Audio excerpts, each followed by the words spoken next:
First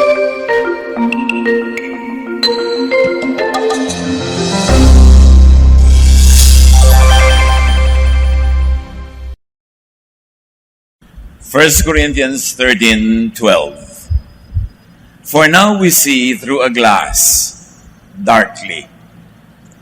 Sa pansamantalang panahon dawang, ang pagtingin at ang pananaw ay sa pamamagitan lang ng madilim na salamin. Everything is about perception. Pagka meron kang suot na salamin na madilim, kahit maliwanag, dumidilim. Pag merong maliit na bagay, hindi mo makita pero nagsuot ka ng salamin na nakakapagpalaki. Lente, halimbawa, microscope, lumalaki yung maliit. At pag binaligtad mo yung telescope, yung malapit, pwedeng lumayo. Ganon din ang ating pananaw. May isang katotohanan at meron tayong isang paraan sa pagtingin sa katotohanan na yon at ang mas nagiging totoo sa ating buhay ay yung ating pananaw, yung ating palagay, yung ating nararamdaman at nakikita. Dark lenses. Mga madidilim na salamin at mga lente na siyang dinadaanan ng ating paningin na nagpapaiba sa ating pananaw. Dear Lord, we thank you that you are light and that you are life. At sa sandaling ito, Panginoon, ang dalangin namin ay palinawin mo ang aming pananaw, paliwanagin mo ang aming mata, at nang makita namin ang ganda ng buhay, malinaw namin makita ang aming dinadaraan at na kami hindi madapa, mahulog, at makita namin ang iyong kagandahang loob. Sa sandaling ito, kami humihingi ng inyong paglilinis. Patawarin niyo nga po kami sa aming mga kasalanan sa inyo at laban sa aming kapwa, maging laban sa aming sarili. At ang aming dalangin, kayo po ang mangaral. Ang pangaral niyo maging gabay, lakas, gamot ng aming espiritu. Mangusap kayong may katotohanan, gamitin niyo lang ang inyong lingkod, nadaluyan ng iyong mga salita, ngunit kayo ang mangaral. Father, we ask you, we thank you in the name of Jesus, your Son, our Lord, our Savior and friend. Jesus is light, and you know that light is life. Kaya nga kahit sa biology, ang simula ng buhay talaga, light. Halos lahat ng mga hayop, ang kinakain niyan ay galing sa mga halaman at ang halaman nabubuhay dahil may liwanag because of photosynthesis. Kaya nga sa paglikha ng mundo, sa pag-aayos ng kaguluhan sa simula, ang unang ginawa ng Diyos, sinabi niya, let there be light. Pag pinatay ang lahat ng ilaw, mahihirapan tayong lumakad, mahihirapan tayong makakita, pero nandun pa rin yung dapat makita. Kumisan, papasok kasi isang madilim na kwarto, nandun lahat ang dapat mong kunin, ang dapat mong makita, pero dahil walang ilaw, wala ka magawa. Pag nagka-ilaw, naiiba. Ganon din ang buhay natin. Pag may ilaw, maraming naiiba. At ang nakakalungkot lang, maraming pananaw ang madilim. Parang sa mata, maraming mata na myopic, meron naman nearsighted, may farsighted, may takip na cataract, may mga sari-saring sakit ang kanilang mga mata, at meron namang nabubulag pa. Kaya iba-iba ang quality of life, iba-iba ang quality of appreciation of life, kung iba-iba ang level ng pananaw. Maraming pananaw, hindi lang physically dark, kundi spiritually and emotionally dark. Dapat masaya, hindi pa sila masaya. Dapat may nakakatuwa, hindi pa sila natutuwa. Dapat meron ng pagtiwalaan, hindi pa nagtitiwala kasi ang pananaw madilim. What could darken and uglify vision? Ano ang mga nagpapadilim sa ating pananaw na espiritual, pananaw na emosyonal? Anong mga pampadilim ng paningin? Isa sa mga ito ay pride. Pag ang tao ay mayabang, hambog, sobrang taas ang tingin sa sarili, tumataas ang sarili, therefore bubababa ang iba. Mali na ang pananaw. Kasi lahat ng tao nilikha ng Diyos sa pantay-pantay, mahal ang lahat ng Diyos. Pero pagka ang tao ay proud, sikat siya, lubog yung iba, angat siya, mababa ang iba, siya ay dapat bigyan ng pansin, yung iba pwedeng hindi na di-distort ang vision. Hindi nakikita ang katotohanan. Proverbs 13:10, too much pride causes trouble.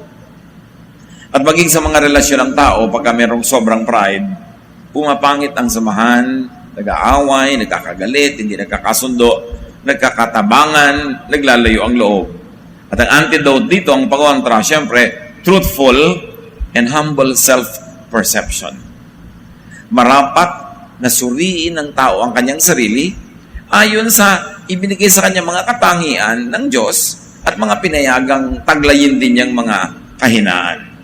Lahat ng tao ay may katangian at may kahinaan, may lakas, may ganda at merong non-beauty na kasama ng ating timpla bilang pagkatao. You cannot have everything, but definitely you cannot have nothing dahil ang lahat ng tao ay may binigay ang Diyos na pangkanya. Kaya lahat ay importante, lahat ay mahalaga. And the moment that you begin to treat yourself more highly than you ought, your vision gets distorted. Your behavior changes and your relationship with people and with God gets uglified. Kaya ang pride, malaking dapat na project na paliitin, pababain, itama para hindi maka-apekto to the point that our life and the beauty of life is negated. Isa pa, negative outlook. Yung laging ang nakikita, kapintasan ng kapwa, imbes makita ang katangian. Yung nakikita, yung dapat ireklamo, imbes yung dapat ipagpasalamat. Yung nakikita ay yung hindi maganda, pero hindi tinitingnan yung maganda. Laging negative. And because there's a bad vision, the emotion becomes sad, everything becomes negative. Lahat ng bagay may positive at negative side. Kaya nga sa math, merong negative at positive side, ang number line. Bawat positive na plus, may negative na, bawat plus 1, may negative 1 na katumbas yan. Bawat plus 20, may negative 20 na katumbas. Laging may negative, may positive. Pero, pang-balance yun. May gabi, may araw, may dilim, may liwanag, may init, may lamig. Pero pagka laging yung negative side, one side lang ang tinitingnan mo, maiiba ang pananaw mo sa buhay, papangit. Pag ang isang tao ang tinignan mo lang halimbawa, yung negative side niya, ano mangyayari? Hindi mo na siya ma-appreciate. Lalayo ang iyong loob, liliit ang pagtingin mo. At kung isang tao naman, tinignan mo lang lagi, positive side, katulad ng maraming magulang, ang paningin sa anak nila, puro positive. Blind na pagkampi. Blind na pagpapasunod. Lahat na lang na makaaway ng anak niya, yung kaaway ang mali. Ang anak niya laging tama, laging anghel, laging mabait. Ano din yun? Baligtad na pananaw. Dapat ang isang tao sinusurit, inuuri natin ayon sa kanyang tunay na mga katangian at maging mga tunay na hindi katangian o kung minsan ay kapintasan pa nga. It's all part of the package. But negative people only look at the negative. Kaya marami mga manugang ang lagi nirereklamo biyanan nila kasi tinitingnan lang nila yung negative eh. Hindi yung positive. Yun lang lumaki yung naging asawa mo, pinalaki ng nanay niya. Hindi pa ba positive enough yun? Inabutan mo pang buhay? Tapos lalo na kung pinag-aral pa, tinuruan pang maghanap buhay, ikaw ngayon na nakikinabang nun, hindi ba enough na positive na yun kahit maraming negative traits ang biyanan mo? At ganoon din naman yung paningin ng biyanan sa manugang, paningin natin sa ating employer o sa employee, laging may negative, may positive. That's part of the package. Para balance, dapat pareho mong tinitingnan yan. Ephesians 4:18, their minds are in the dark, and they are stubborn and ignorant, and have missed out on the life that comes from God. Pag negative ang pananaw mo, madilim ang paningin mo, you miss out on life.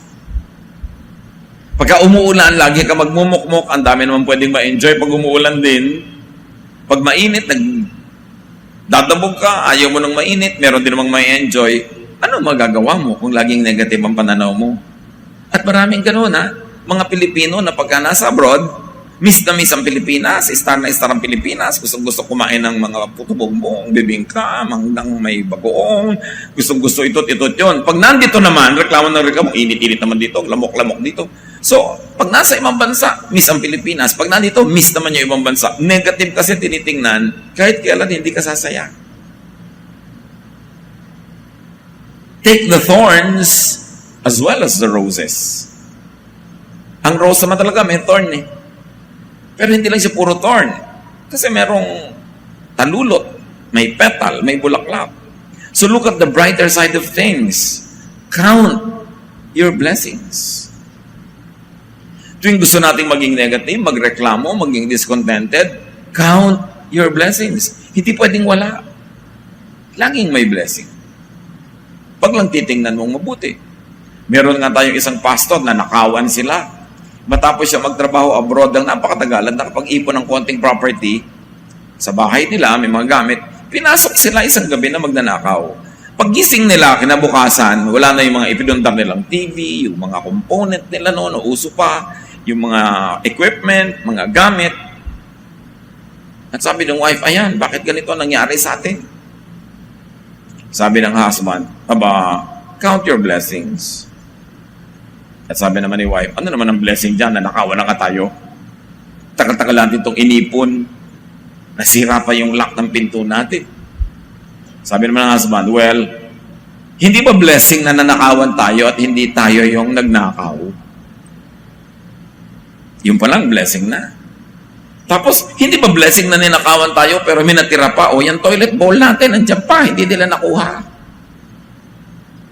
Tapos sabi niya, at hindi ba blessing na nanakawan na nga tayo, natanggal na yung mga gamit natin, nahakot na, hindi tayo pinatay? Pag titingnan mo talaga, maraming blessing if only you will choose to look at the blessing. Kahit anong bagay may blessing. At kahit anong bagay may negative side. Pinipili kung anong titingnan. But the people of God will look both ways. Truthful ang pagtingin natin, hindi bias. Objective tayo. We are people of truth.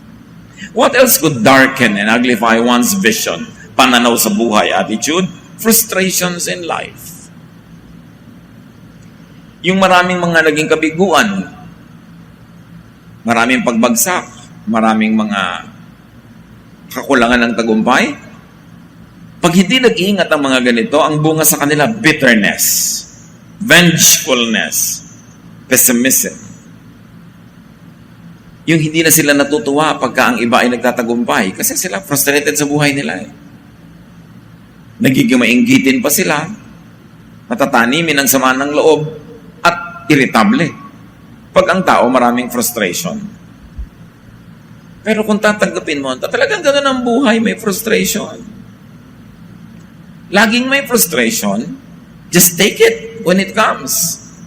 And do better to minimize the possibility of a repeat. Hebrews 12:15, let no one become like a bitter plant that grows up and causes many troubles with its poison.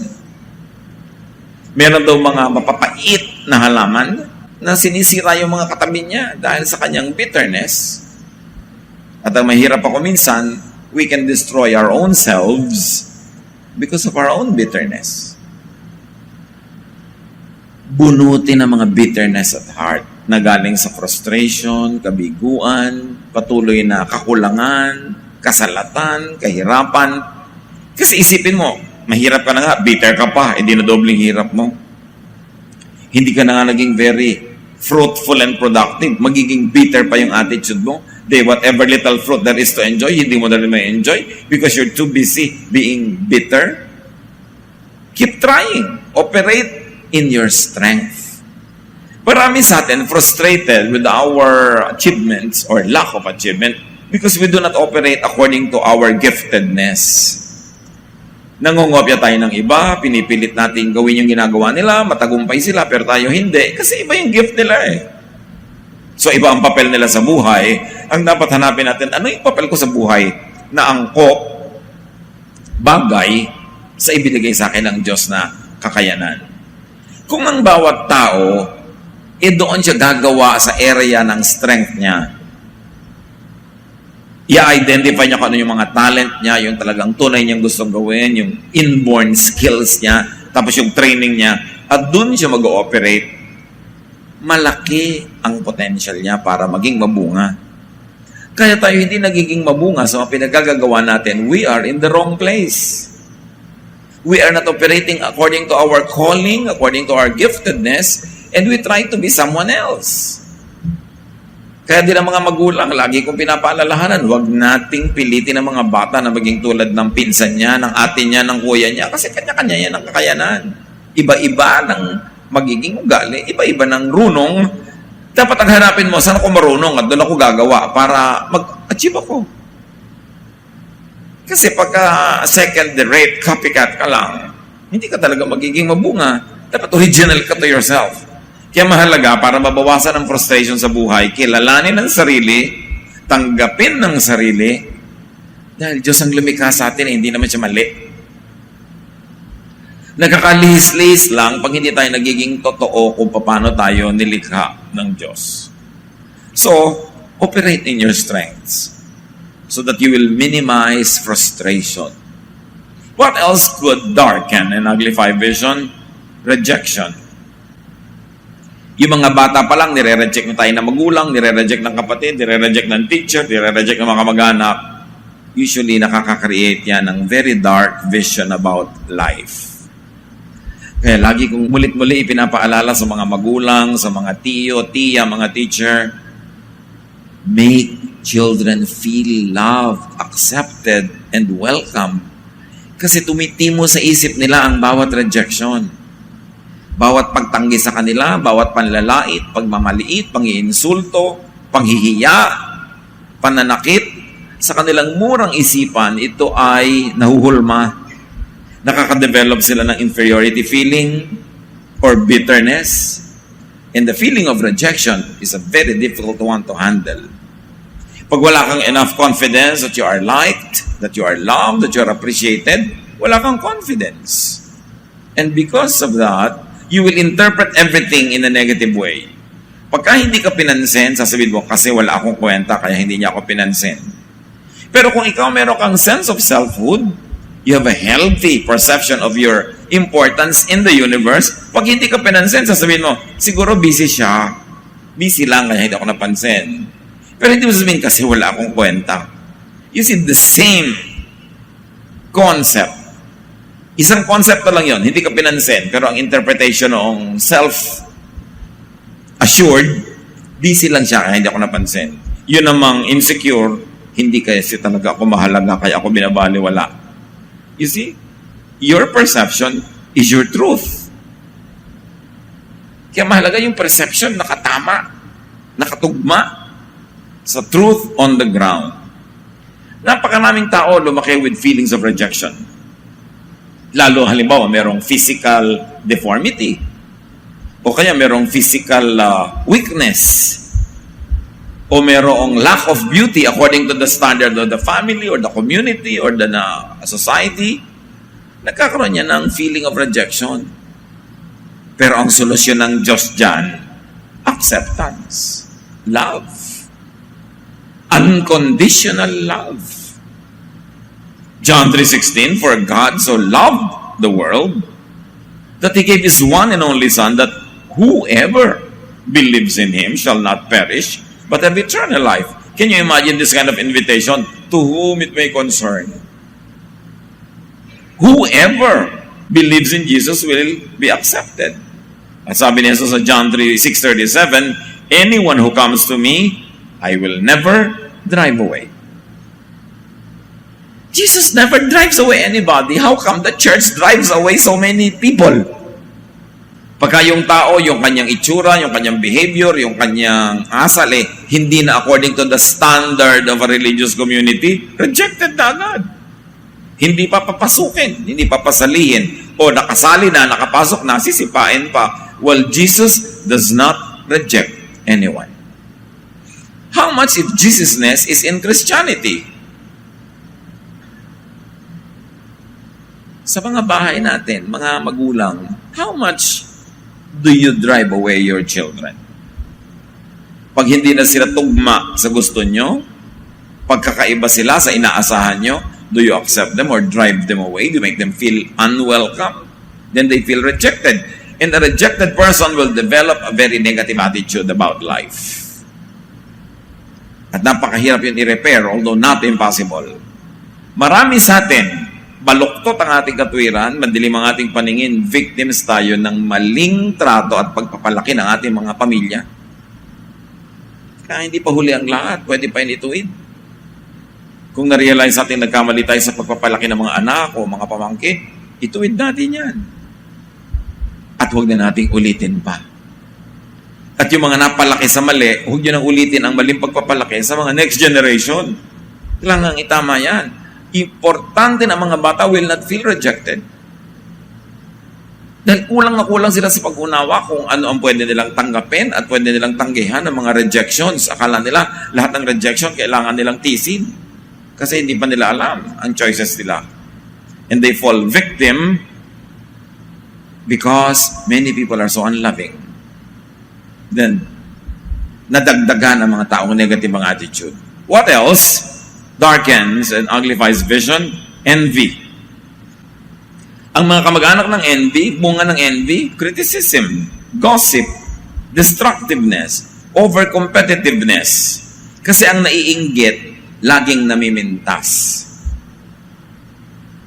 Kung hindi ka naman naiinggit, bakit mo pipintasan yung tao? Di ba? Halimbawa, ang pangit nga ng damit niya, ang pangit ng buhok niya, ang pangit ng bag niya. Pero hindi ka inggit. Di ba dapat ang na-feel mo pa nga naawa ka? Ba't mo pipintasan? Kasi pag pinipintasan mo yung tao, sinasaktan mo siya, harapan man o talikuran. Ibinababa mo siya. Di, madalas talaga ang pamimintas dahil sa inggit. Kaya dapat binubunot sa puso yung inggit. Proverbs 14:30, envy can eat you up. Again, how do you minimize or take envy away? Operate in your areas of strength. Kaya ka lang naman naiinggit kumisa sa kanya kasi ang tinitingnan mo, halimbawa, yung buhok niya na sana yun ang gusto mong buhok, hindi ng buhok mo, nainggit ka tuloy. Di tingnan mo naman halimbawa yung bukong-bukong mo, baka yung bukong-bukong mo ang maganda sa'yo, yun ang tingnan mo. O kung ano yung strength mo, na ang galing mo pala maglaba, di yan tingnan mo, ang ganda ng buhok niya, ako magaling maglaba. Kung ano man yun. Dahil yung sarili mo, pasayahin mo para hindi ka mainggit sa iba. At hindi yung pampapasaya na inuuto mo yung sarili mo kasi laging meron kang katangian. Sabi nga ni Shakespeare sa isa niyang sonnet, desiring this man's art or that man's scope with what I most enjoy, contented least. Yung sobra kong hinahangad ang kaya niya, tas ang liit-liit ng kakayanan ko. Kasi sinusukat mo ang sarili mo sa strength niya. May iba kang strength. Dapat doon mo sukatin ang iyong sarili para hindi ka mainggit. At kahit sinong kinakainggitan natin, meron din yung sorrow, may sadness, may sakit din yun. Meron din siyang problema, may insecurity din yun. Hindi pwedeng wala siyang ganun, lahat ng tao may ganun. Akala mo lang ang saya-saya, ang ganda-ganda ng buhay niya, maaaring sa isang aspeto, pero hindi sa lahat ng aspeto ng buhay niya. Pero hindi natin dapat ikasaya na, you see, may kapintasan din siya, tuwa ka ngayon. Envy na naman yun. Kasi sa bawat kabiguan, bawat kahinaan, bawat kapintasan ng kapwa, kung hindi ka naiinggit, maaawa ka. Kaya madaling isipin kung naiinggit ba ako or not. So, get it off your system. And another way to darken and uglify vision is because of foolishness. People don't learn. Si Jesus liwanag. Si Jesus katotohanan. Si Jesus karunungan. So pag may liwanag, may katotohanan, may karunungan. At ang karunungan nagpapalaya sa atin sa napakaraming uri ng kadiliman ng pag-iisip. Kaya mahalaga ang tao aral ng aral. Tanong ng tanong sa marunong, basa ng basa, nag-o-observe. Proverbs 19:3, we are ruined by our own stupidity. Hindi ka naman sobrang masisira ng kahangalan ng iba. Usually, yung sarili mong kahangalan ang talagang sisira ng todo sa iyo. And one great error that leads to a negative perception in life is failure to learn from mistakes. From errors of judgment. Lahat nagkakamali. Lahat. Pero ang umaasenso ay yung natututo mula sa kanyang pagkakamali. To the point na hindi na niya inuulit o dumadalang na ang pag-ulit nun. Pero yung pagkakamaling paulit-ulit-ulit, ibig sabihin nun, wala kang natututunan, patuloy ka rin masasaktan. Tulad nung lagi napapaaway dahil ang lakas ng loob makipag-away, laging napapaaway dahil magagalitin, tapos bukas may kaaway na naman. Hindi na natuto na pagka mainit ang ulo niya, napapaaway siya, dapat tutunan niyang kontrolin ang pag-init ng kanyang ulo.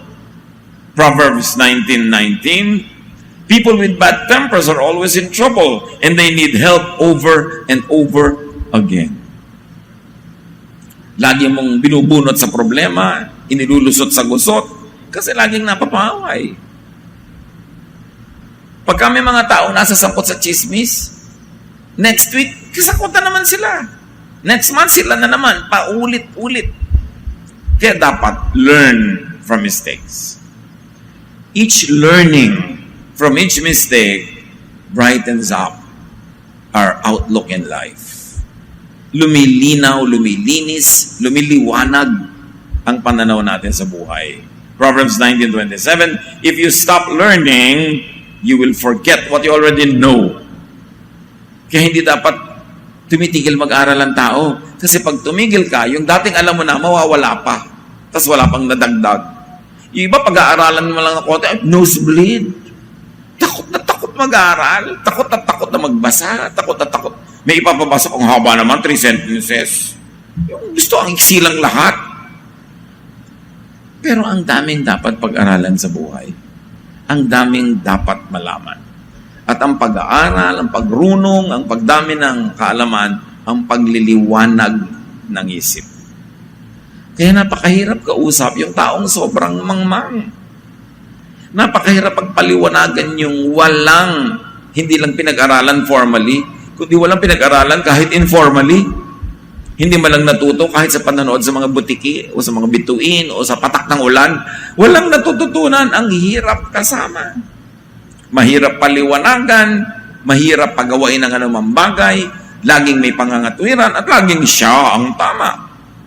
A very dark way to look at the world. And another factor that darkens and uglifies vision is unresolved issues.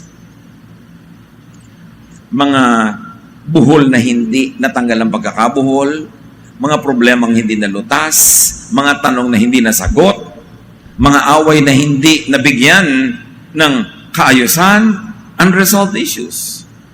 Mga sama ng loob na hindi naibulalas, mga galit na hindi naihanap ng tamang paraan ng expression.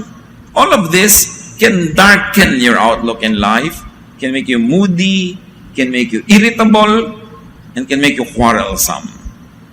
Dapat bunutin ang dapat bunutin. Huwag magtanim ng sama ng loob kasi sama na yon tapos nasa loob. Can you imagine the negative impact ng sama ng loob?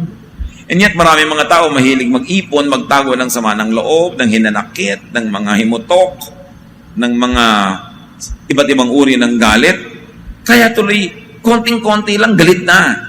May masabi ka lang, pumasabog. Kasi ang daming ipon na galit, parang balde ng tubig, puno na, isang patak lang ang idagdag mo, aapaw. Kasi laging puno. We must empty ourselves, our hearts, our minds of all negative thought, of anger, of bitterness, of hatred. Because those things are acids that destroy us. Pag nag-iipon ka ng galit sa isang tao, nagkikimkim ka ng sama ng loob, ay nag-iipon ka at nagkikimkim ng acid. And that acid destroys its container, your heart, before it could even destroy others. Ang taong nagkikimkim ng himutok, galit, sama ng loob, sinisira ang sarili. Toxic yon. At pinag-aaralan ng marami ang koneksyon ng naiipong sama ng loob, naiipong galit, sa cancer, kung meron bang ganon. Mga naiipong himutok, frustration, kabiguan na hindi maibulalas na nagiging sakit. Samantala, matagal nang napatunayan ng siyensya that emotions become blood chemistry. Kaya yung mga taong laging stress, tumataas ang blood sugar kahit hindi kumain ng sugar. Pag nagalit kayo, tumataas ang blood pressure, di ba? Emotion yon. May nadinig ka lang, nagalit ka, tataas ang blood pressure. Yung iniisip, yung nararamdaman, nagiging kalagayang physical ng katawan. Mind over matter. Eh kung yung mind mo punong-puno ng galit, punong-puno ng inis, ng selos, o kaya ng mga kabiguang hindi maibulalas, what will it do to your body? Kaya mga humahalakhak, tumatawa, nakakapagpalusog yun, nakaka-relax ng muscle, ng lahat ng mga nerves, yung sobrang pagtawa. Kaya pag may tumatawa, huwag na kayo mainis kahit pangit ang sound. At least, gumagaling siya sa kanyang makaramdaman. O kaya, nape-prevent ang iba pa mga karamdaman. Yung magbabayad ka na rin lang ng papanoorin, yun ang nakakatawa kasi nakakatakot. Manonood ka ng horror, tapos tumibilis ang pitig ng iyong puso, nagkukonstrict ang iyong mga blood vessels, tumataas ang iyong blood pressure, tapos nagbayad ka pa, di ba lugi ka nun? Importante, binabantayan natin kung ano ating emosyon. Kung anong nakakagalit, nakakainis, so yun ang laging pansinin. Lalo't medyo may edad na. Palampasin nyo na. Sabi nga nila sa Laguna, hayain na. Don't stop at every station. Don't pick every quarrel. Huwag patulan ang lahat. Kasi nakakasira yan ng kalusugan. At alisin ang mga himotok at galit. Kung kailangan sabihin mo dun sa tao na gumawa ng mali sa'yo, sabihin mo sa magandang paraan. Pero ilabas mo yan. Hindi pwedeng kimkimin. Proverbs 26, 24 to 26, a hypocrite hides hate behind flattering words. They may sound fine, but don't believe him, because his heart is filled to the brim with hate. He may disguise his hatred, but everyone will see the evil things he does. So hindi naman talaga natatanggal pag galit ka. Huwag ka magpanggap na hindi galit kasi ma-express mo rin yan sa ibang paraan. Handle your anger correctly. And it's best to tell the people that have angered you, alam mo, sumama ang loob ko sa'yo. Alam mo, nasaktan ako sa sinabi mo, sa ginawa mo. Sabihin mo yun. Kaya sabi, confess to one another. Malaki ang therapeutic effect niyan. Yung inilalabas mo, o kung hindi mo naman sa kanya masabi, to someone na hindi magchichismis, hindi palalalain, hindi kagagatungan na lalo pa magalit pa. Kaya sabi, iba, alam mo, kahit hindi niya ako pinayuhan, nakahinga lang ako, sumaya na ako. Nasabi ko lang yung gusto kong sabihin. Kasi nga, nasa loob mo, kailangan yan ilabas. Kasi pag hindi, it will find other ways of expressing itself. Usually in negative behavior, usually in aggressive behavior. So it is very important to be at peace with yourself. Isettle mo yung mga issues mo na yan. Yung mga pwede mong sabihin para ma-correct, sabihin mo, pero yung hindi mo na pwedeng sabihin, ang layo na niya, ang tagal na, namatayin na yung tao. Patawarin mo na, kalimutan mo na, leave it there, and move on. It's very important. Of course, a big factor that darkens and uglifies vision are people around us, people who are close to us. Ang laki ng influence sa inyo, ng taong lagi niyong kausap, kahit hindi niyo yun nahahalata. You influence each other. So dapat pinipili talaga ang matagal kinakausap, yung mga kaulayaw, yung mga kalpalagayang loob, mga kabarkada, pinipili yan. Nagkakahawa-hawahan kayo na ugali. Proverbs 13:20, walk with the wise and become wise, for a companion of fools suffers harm. Pipiliin nyo naman na yung kasama yung mga kausap, yung nakakapagpatalino, nakakapagpabait, nakakapagpaliwanag ng ating isip, nakakapapayapa ng ating damdamin. Malaki ang ginagawa sa atin ng ating mga kasama. Now, how can dark and ugly perceptions be changed? First of all, you cannot change anything without facing it first. So recognize the darkness and ugliness of some of life's lenses. It might be yours, it might be other people. Kung minsan may dark lenses tayo, minsan may dark lenses ang nanay natin, may dark lenses ang tatay natin, galing din sa mga experiences nila na binanggit na natin, biktima rin sila ng pagkakataon, biktima sila ng kapwa, biktima sila ng buhay. So hindi lang tayo ang may dark lenses. Halos lahat ng taong kasama natin meron din. So dapat unawain natin sila. Yung nanay ko naman kasi nung araw, she was abused as a child, kaya napaka-sensitive niya sa ganyang mga issue. Halimbawa, intindihin mo yung nanay mo, intindihin mo yung kapatid mo, intindihin mo yung kung sino-sino sa paligid para hindi ka lagi nainis. naiintindihan mo sila, it's good for your health na hindi ka naiinis. And it's good for them that you understand them. Probably you'd even be more helpful. Importante yan to recognize. Yung fruit, yun ang panukat. Malalaman mo ang isang tao kung tahimik ang loob sa kanyang mga sinasabi, kanyang ginagawa, sa kanyang output. Jesus says in Matthew 7:16, "By their fruit you will recognize them. Do people pick grapes from thorn bushes or figs from thistles?" So, pag nakikita mo na, bakit ang nanay ko laging irritable? Fruit yun. Ano yung root? Ano yung pinanggagalingan? Yan ang dapat bunutin para tumigil yung fruit. Bakit? Halimbawa, palaaway ang kapatid ko. Saan nagmumula ito? Fruit yun eh. Yung behavior is a fruit of something deeper. Hanggang hindi mo nakokorek yung deep reason, the fruit will keep showing itself over and over again. Kailangan sa loob manggaling ang solusyon, hindi sa labas lamang. So, know the possible darkness and ugliness in your own vision. Bakit ako ganitong pananaw? Bakit magagalitin ako pag ganito yung topic? Bakit sensitive ako sa ganong issue? Sensitive pala ako pagka merong namimintas ng maitim na balat kasi lagi ako napintasan nun eh. So pag may bumabagit yan, galit na ako agad. Mga away na ako agad. So, alam naman buong buhay, mang-away ka. So, isettle mo sa sarili mo yan. And if you need professional help, get it.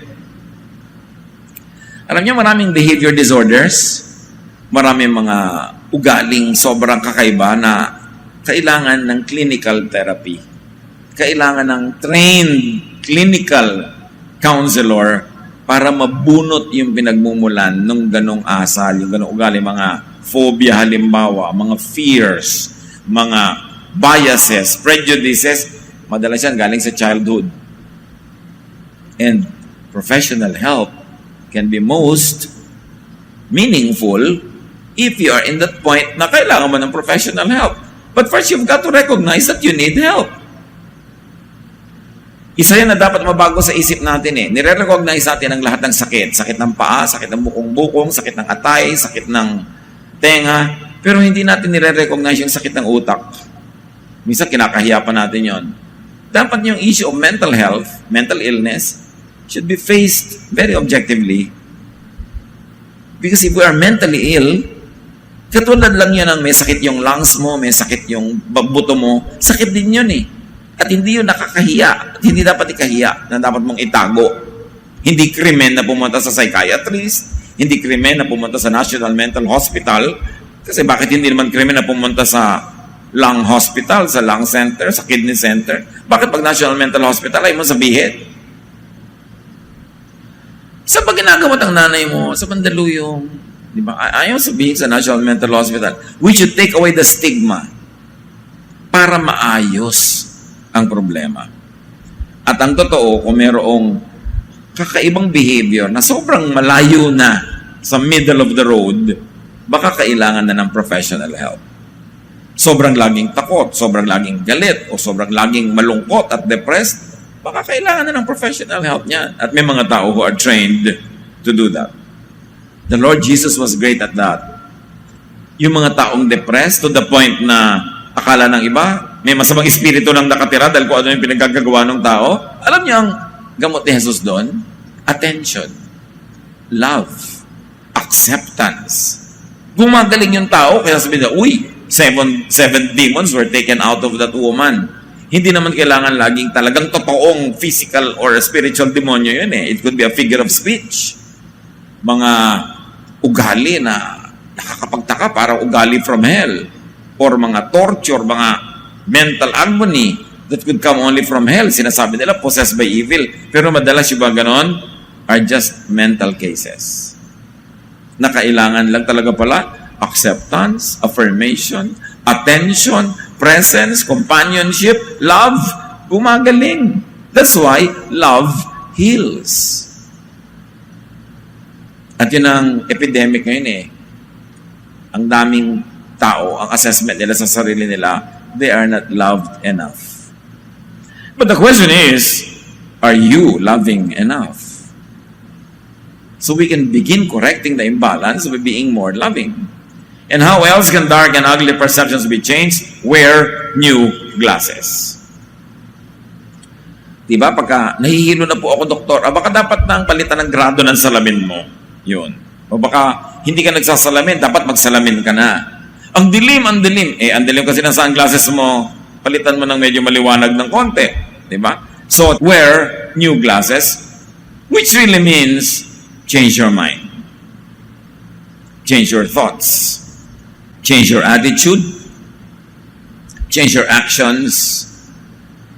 Change your life. It begins with the mind. Pag binago mo na ang iyong pag-iisip, mababago ang iyong kilos, mababago ang iyong buhay.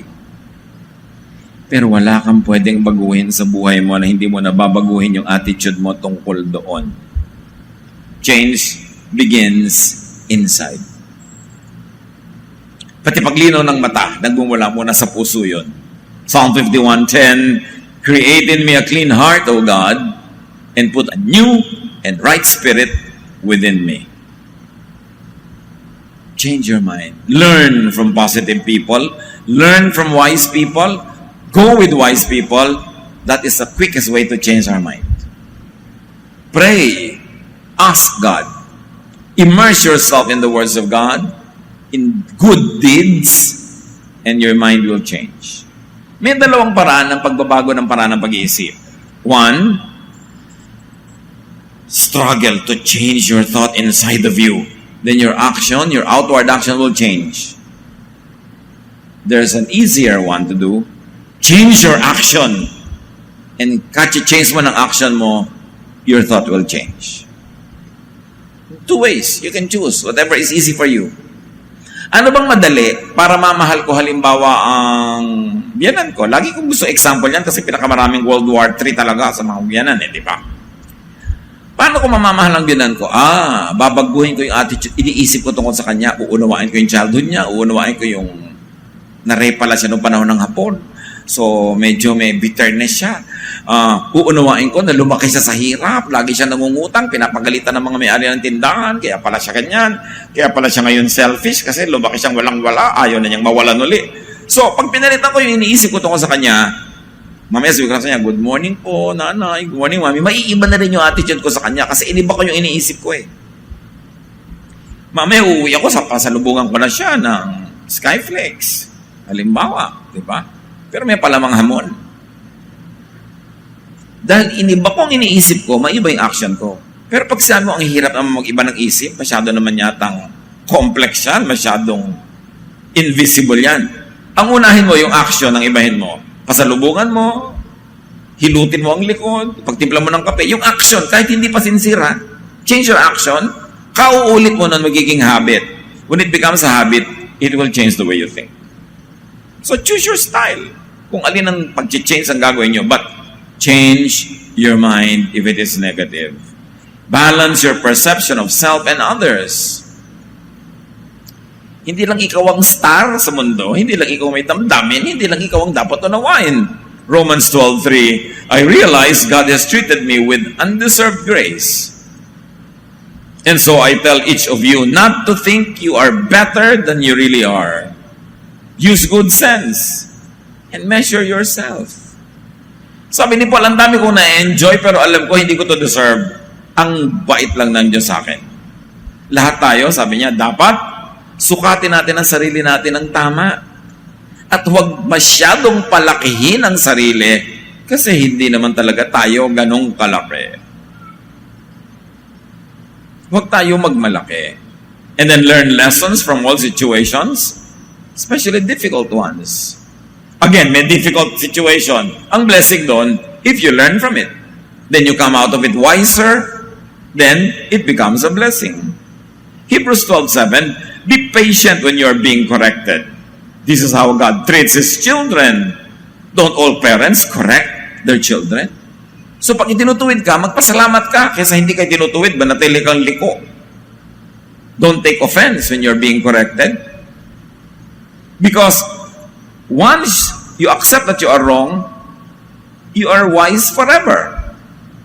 But if you deny you're being wrong, you are a fool forever. It's all a matter of changing the attitude.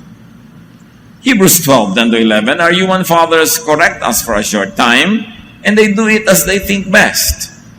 But God corrects us for our own good. It is never fun to be corrected.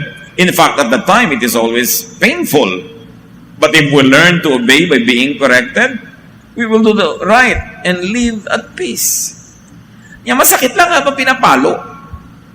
Masakit lang habang itinutuwid. Mahirap lang habang itinatama. Pero oras na natutunan mo yung lesson, buong buhay ka makikinabang doon. Buong buhay na matatama yung paraan mo, ikaw din ang makikinabang. And very importantly, so as not to be negative, learn and master contentment. Get what you want or want what you get. Para tahimik ang buhay mo. Kunin mo yung gusto mo. Hindi mo nakuha, di gustuhin mo yung nakuha mo. Tahimik ang buhay mo. Lalo sa pag-aasawa. Diba? Yan na yung nakuha mo, di enjoyin mo na, gustuhin mo na, para tahimik ang buhay. As is, where is. Philippians 4:12, "I know what it is to be in need, and what it is to have more than enough. I have learned the secret, so that anywhere, at any time, I am content, whether I am full or hungry, whether I have too much or too little." Don't problematize how much you have. Just enjoy it. Don't problematize how much you do not have, because even if you problematized it, you will still not have it anyway. At least right now.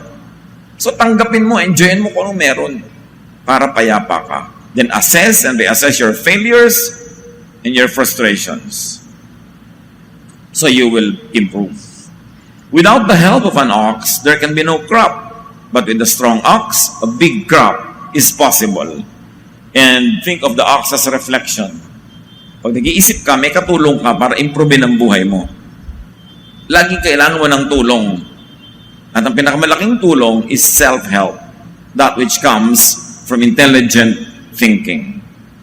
Luke 14:28-30. Suppose one of you wants to build a tower. What is the first thing you will do? Won't you sit down and figure out how much it will cost? And if you have enough money to pay for it? Otherwise, you will start building the tower but not be able to finish. Then everyone who sees what is happening will laugh at you. They will say, "You started building but you could not finish the job." So bago kami gagawin, pag-aralan mo, kaya mo bang tapusin? Laging sinusuri ang sarili. Yung gusto against kakayanan. Kung hindi kaya ngayon, huwag pilitin para hindi mabigo. Kontian natin ang mga kabiguan by being realistic about what we can do and what we want. Review the causes of failures, learn and improve, then recalibrate your wants, your needs, and your ways. Tugma ba sa mga pangarap ko sa buhay yung talent ko ngayon? Tugma ba sa mga ambisyon ko yung katotohanan ko ngayon? Kasi kailangan pagtugmain yun. Kung hindi tugma, kulang ako, malaki yung pangarap ko, magsisikap ako. I will hope, I will continue to do the best, but for now, I'll be happy with what I am. Kasi hindi pa natutupad yung dapat kong gawin. So kahit hindi tugma, pwede naman niyang ambisyonin, pagsikapan, pero huwag tayo maging obsessed with the ambition and with the struggle to the point that we forget to enjoy what we have today. So patuloy ka magtanim para umani ka next year, next month, pero habang hindi ka pa umaani, enjoyin mo kung anong meron ka ngayon para hindi ka lugi sa buhay. And very importantly, if we want to minimize darkness in our ways of thinking, learn to identify good from bad advice. Pag nalilito kasi tayo, kung anong sabihin ng advisor, yun ang gagawin natin. Dapat huwag kang maggagawa ng kilos habang ikaw emotional, habang ikaw ay upset, galit, too happy, too sad, because chances are you will make a mistake. Let it pass. Magpahinga. Payapain ang sarili bago gumawa ng desisyon. And learn to identify fact from criticism. When people tell you a fact about yourself and it's unpleasant, it's not nice, and it's a fact, accept it and improve yourself. If it's just a criticism, it's for you to accept or reject it. Hindi naman lahat ng criticism ng tao, fact. Uy, alam mo, may namimintas sa'yo sa Facebook. Namimintas lang siya. Criticism lang niya yun. Fact ba yun? Totoo ba? Kung hindi totoo, I won't be bothered. At kung totoo, thank you. Di itama ko ang sarili ko. Hindi galit na galit ka agad pag may nagkikriticize sa'yo. Sabi, uy, alam mo, ang pangit-pangit ng gupit mo. Totoo naman eh. Ba't ka pa magagalit? Hindi pagandahan mo para hindi siya ma-offend. O kung yun lang talagang kaya mo, di pasensya siya. Kung napapangitan siya, pumikit siya. Pero kung totoo, tanggapin. Huwag magalit. Proverbs 10:10, deceit causes trouble, and foolish talk will bring you to ruin. And Proverbs 10:11, the words of good people are a source of life, but evil hides behind the words of the wicked. Suriin, salain ang pinakikinggan. Kasi pwedeng magpadilim ng ating pananaw yan. Yung mga nagbubuyo, nagsusulsol, yung mga nagtutulak sa'yo na gumawa ng mali, filter what you hear from them. At kung laging nadidiliman at napapangitan ng tingin mo sa mundo, sa isang tao, sa isang bagay, magpalit ka kaya ng lenses. May iba ang iyong buong pananaw. At kung iba naman, halimbawa lahat ng pinag-uusapan natin itong buong panahon na ito hindi pala para sa inyo because hindi naman dark ang inyong vision, positive naman kayo, maliwanag. Para sa iba, gamitin natin ito ngayon para unawain yung iba, akayin sila at paliwanagin ang kanilang pananaw, tulungan silang magbago towards improvement para ang lahat magkaroon ng mas payapa, mas tahimik, mas masayang buhay. Ama namin, kayo ang magbigay sa amin ng personal application sa mensaheng ito. Maraming narating ang usapin, maraming na-discuss. Idiin mo sa aming isip yung pinaka-relevant sa aming personal na buhay, matandaan namin, mapag-aralan, masuri, at mai-apply.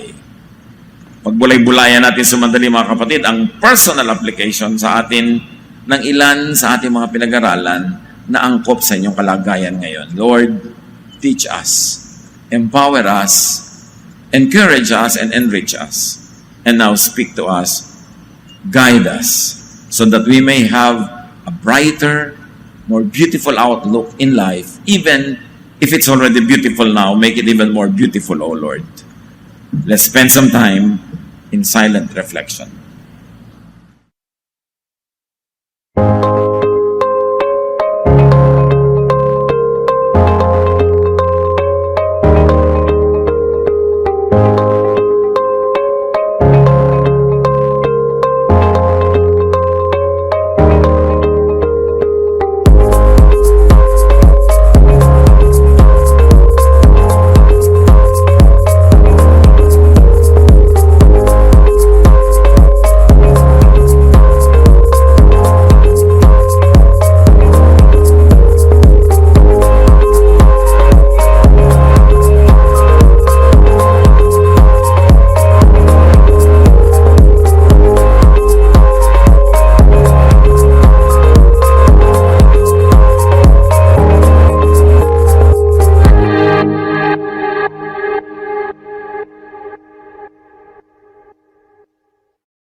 Love to you, mga pamangkin.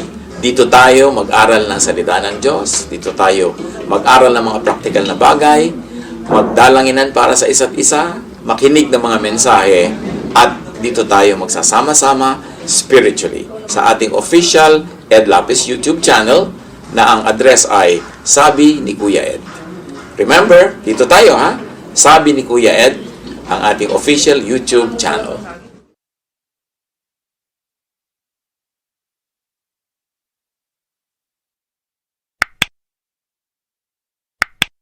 Do not forget to subscribe. Click the subscribe button and ring the bell for notification. Like, comment, and share our official YouTube channel. Visit Ed Lapis website for daily devotion, audio podcast, latest video message, send your prayer request, subscribe to mailing list and more.